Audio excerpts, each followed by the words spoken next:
Good evening, folks. This is Deb. So it's been yet another eventful day in women's professional basketball.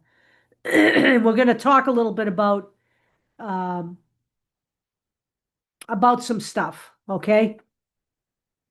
And we're going to talk about the reality of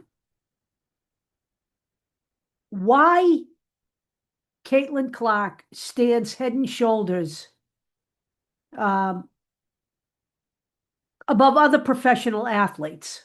And I'm not just talking about on-court play, okay? I'm talking about her intellect, her vision, her I mean, she's a 23-year-old kid and she actually gets it. So let's talk about a couple of things relative to Caitlyn Clark before I get into some other nitty-gritty stuff. Um, it's been reported today that Caitlyn Clark turned down an unrivaled offer, despite a seven-figure salary with revenue and equity sharing.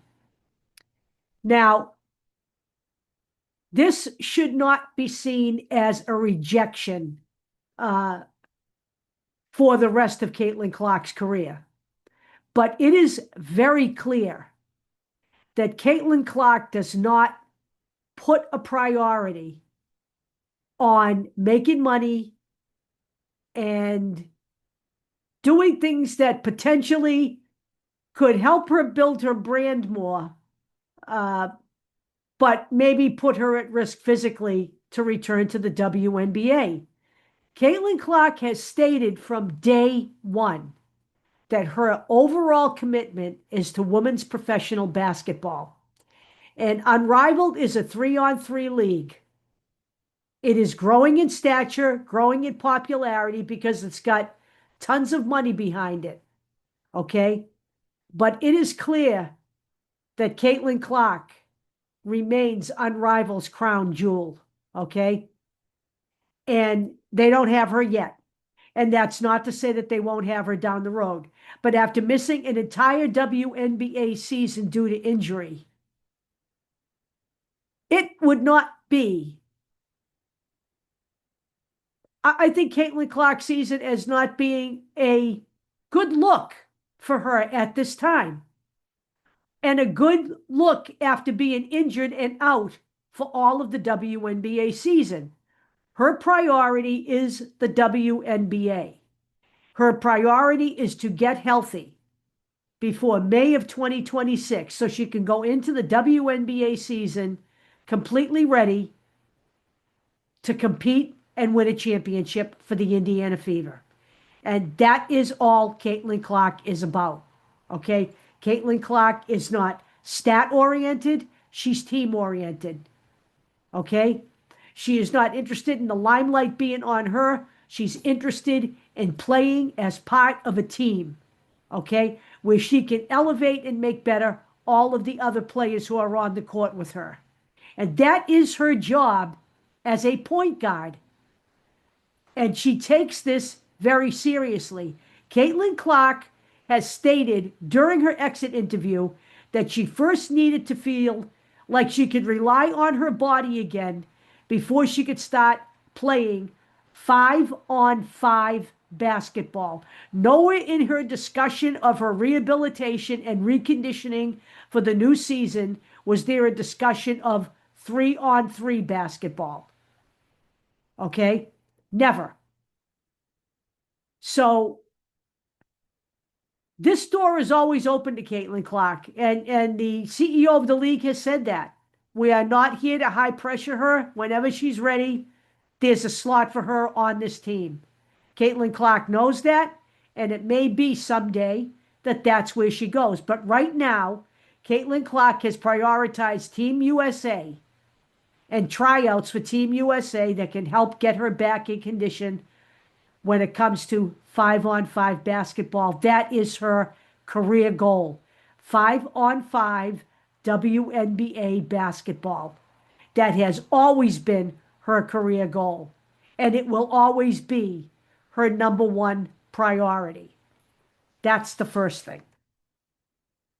The second thing is,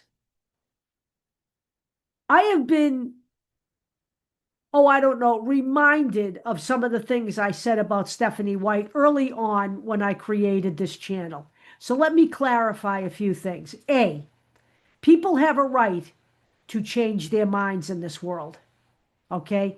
People have a right to take a good objective look at where they're getting their preconceived notions. Now, when I started all of this, I was watching Keep the Vision, Mick Talks Hoops, John the Liquidator, and whatever the other guy's name is. Yeah, the guy who calls a spade a spade. All right? I was. I don't listen to them anymore. And in fact, a couple of them have indicated they're going to not make as much content, and I consider that a blessing in disguise. Okay? Because when I finally looked at what they were doing, they were twisting words, making things up. Making things up is a real issue for me. Okay? It's a real issue for me. So I took a step back and I observed Stephanie White over the course of a year. Okay? Over the course of this season. And I'm going to say this flat out right now. I don't care what happened at Vanderbilt University. There isn't a coach on the planet that hasn't had a rough time in their career. Okay? There is not one that I know of that did not get fired unceremoniously, that maybe did not do a great job where they were because it wasn't a good fit, whatever. There are no coaches, in my vast knowledge, even when I was watching the Celtics, where every coach had an easy go of it. And I have said from the beginning that as a coach, it is Stephanie White's job to build a team, not to run a Caitlyn Clark fan club. But I do want to talk to you about some of the things that Stephanie White said on October 3rd, which was yesterday, when she was asked about Caitlyn Clark. And one of the things that Stephanie White feels, and I have been saying this, is that Caitlyn Clark is a pawn in other people's games. And she is. Keep the Vision, all of these content creators, they use Caitlyn Clark to get their hits, and they use Caitlyn Clark in a lot of times disingenuously. Okay? And they position it as they're fans of Caitlyn Clark, but they're backhanded fans. Some of it is downright malicious, and a lot of it is downright false. I go looking on TikTok, there are videos of her saying things that she would never say, swearing. Caitlyn Clark, when have you ever heard Caitlyn Clark swear anywhere? And if you watch the lips of it's easy in AI to make up somebody's voice, okay? AI is one of the most deadly, dangerous things in the public sphere right now. It may be a great technological advance. It's also a very dangerous thing. Very dangerous. And this is exactly why Caitlyn Clark shies away from social media.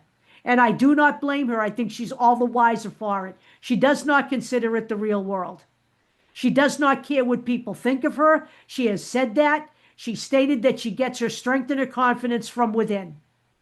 So let me tell you how Stephanie White feels about Caitlyn Clark being a pawn. And she thinks, while she agrees with Napheesa Collier, she knows. Let's look at it.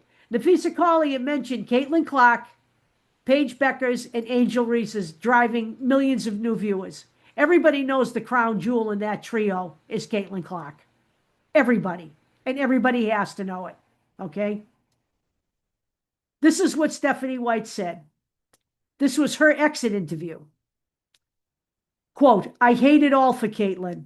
You know, she's a 23-year-old kid who loves to play this game, who is a pawn in a lot of other people's games and a lot of other people's narratives.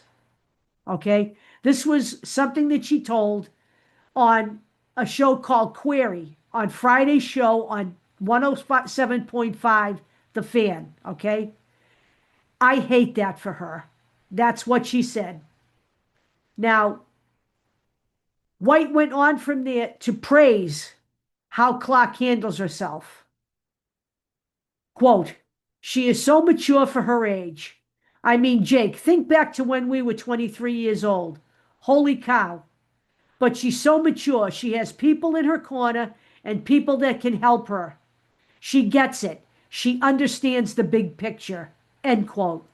And I believe Caitlyn Clark does understand the big picture in a way that no other player in the WNBA does. White has also said that she has conversations with Clark to help guide her, but acknowledges that she has never been in Clark's shoes. So this is what she says about that. Quote, no one outside of a Tiger Woods, a Serena Williams, you could probably name just maybe a handful more of athletes who have been the game changers and who have experienced what Caitlyn Clark is experiencing. Other than that, no one can really relate to what she's going through. I think the biggest thing is we can be there for her. We can offer perspective and do what we can to help deflect and navigate. But at the same time, it's a life that she has to lead. And I think she does it admirably with so much grace and humility. So I don't think there's any question that Stephanie White knows how important Caitlyn Clark is, not just to the Indiana Fever, but to the game of women's basketball.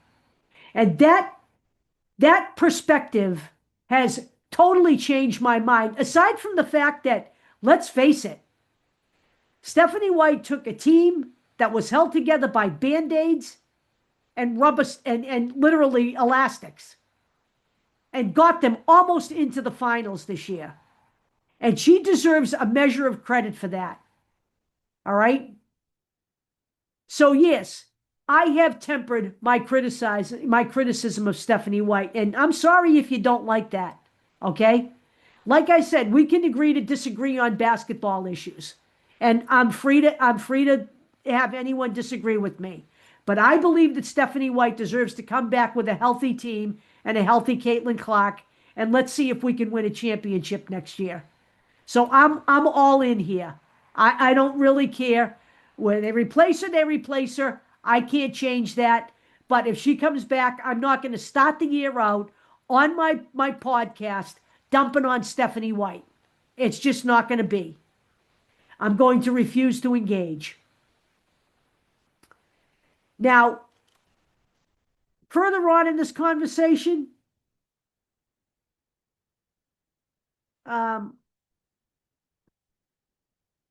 Stephanie White makes also another good suggestion.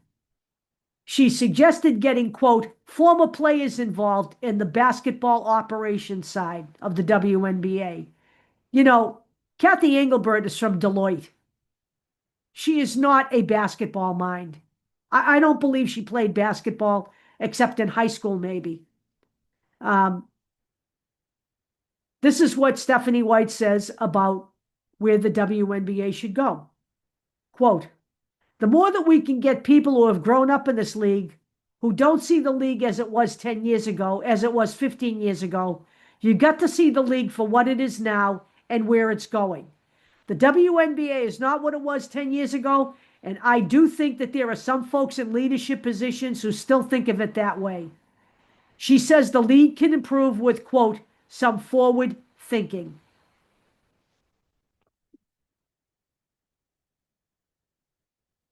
She also goes on to say,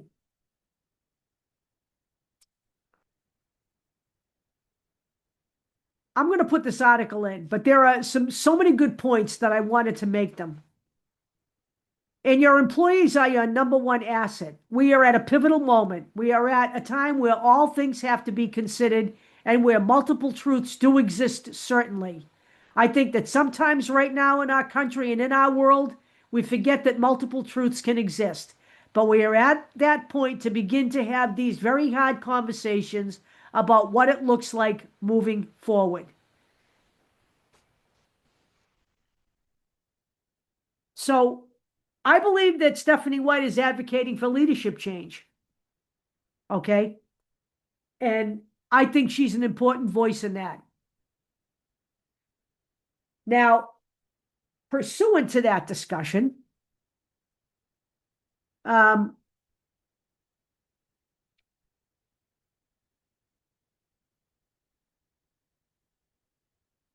Nafisa Collier canceled a meeting with WNBA Commissioner Kathy Engelbert. And she indicated that the relationship is beyond repair because Kathy Engelbert basically called Nafisa Collier a liar without actually calling her a liar by denying that she ever said any of that stuff about Caitlyn Clark. Now, we are always getting this stuff. It's almost like a she said situation. So we are almost always getting this stuff secondhand, all right? And this was a story that was relayed by Nafisa Collier. Now, I don't think that Nafisa Collier, while she did use names to make her point, and this is part of what Stephanie White means about Caitlyn Clark being a pawn in other people's games. I don't see Nafisa Collier as someone who would lie outright like that. You know, that's a dangerous prospect. But according to the commissioner, her Collier's comments were full of quote inaccuracies, including one about Caitlyn Clark needing the WNBA to succeed financially. The commissioner denied saying that. And this is what the commissioner said. Quote, Caitlyn has been a transformational player in this league. She's been a great representative of the game. She's brought in tens of millions of new fans to the game.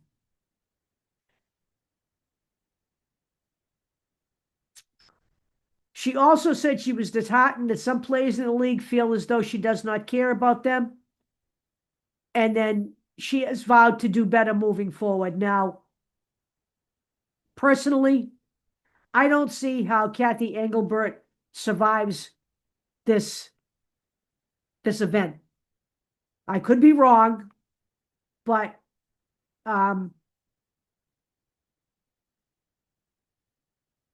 we're going to have to wait and see.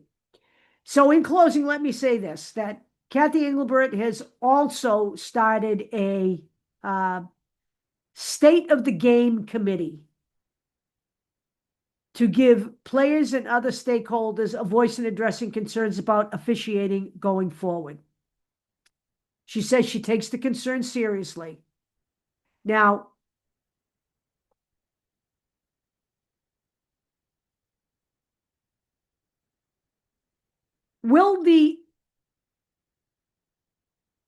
so I have stated that I believe the officials need to be employees of the WNBA, but apparently I had never looked at this from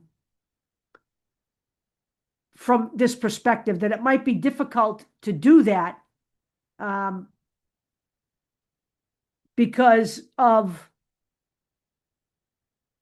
the way the year is structured, right? So these folks would be basically out of a job for a long period of time.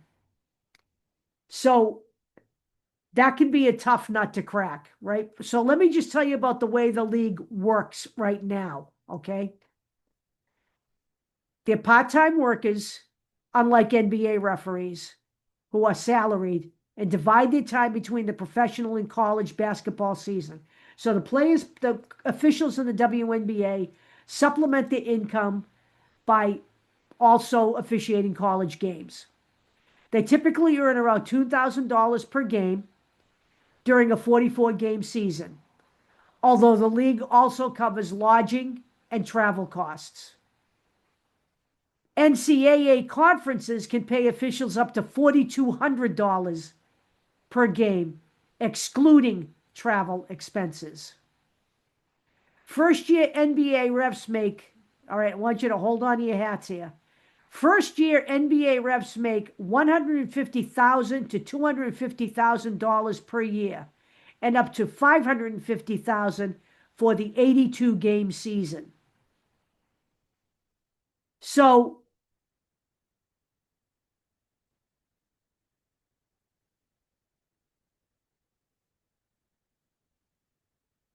this is part of the problem facing the WNBA moving forward.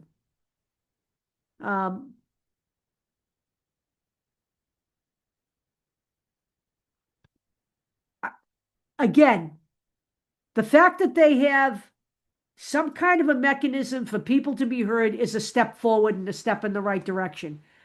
How does this resolve? I don't know yet. But I do know that it does give players, coaches, and other people who are allied to the league a voice moving forward. Okay. And maybe initially some of the things that have to change are the way these guys are paid and women are paid, and how they are trained and how they are managed during the course of the year. Okay, what their oversight looks like. As I've said, there is supposedly someone who oversees the officials, but we never see them, we never hear from them. I don't think that it should be a situation where there are flagrant fouls that are upgraded after the fact, after the game, and punishment doled out the next day, mostly in fines. Flagrant 2 fouls and above should be subject to ejection on the day that the foul is committed. They have that film that same day. They can make that decision in that game rather than allowing the game to get out of control. So those are some of the things that would go a long way to improving the situation. Once the whistles are blown with consistency and fair across all teams, some of the blatant physicality will stop, because let's face it, it's human nature for people to get away with the shit they can get away with. So somewhere along the line, a stake has to be put in the ground, and the WNBA needs to tell these officials this is how it's going to be. That's the best I can offer you tonight. Now, tomorrow I will be back. Again, I'm not sure what time. I am, however, going to be on vacation next week, so I'm going to be working on a lot of stuff for future shows. I have some time to do that without having to go to work and deal with the masses from hardware hell. But in the meantime, you guys have a great night, and I will be back to see you all tomorrow. We'll look at some video. I believe there's a game tomorrow. Maybe not. Maybe it's tomorrow's Sunday. It must be a game tomorrow.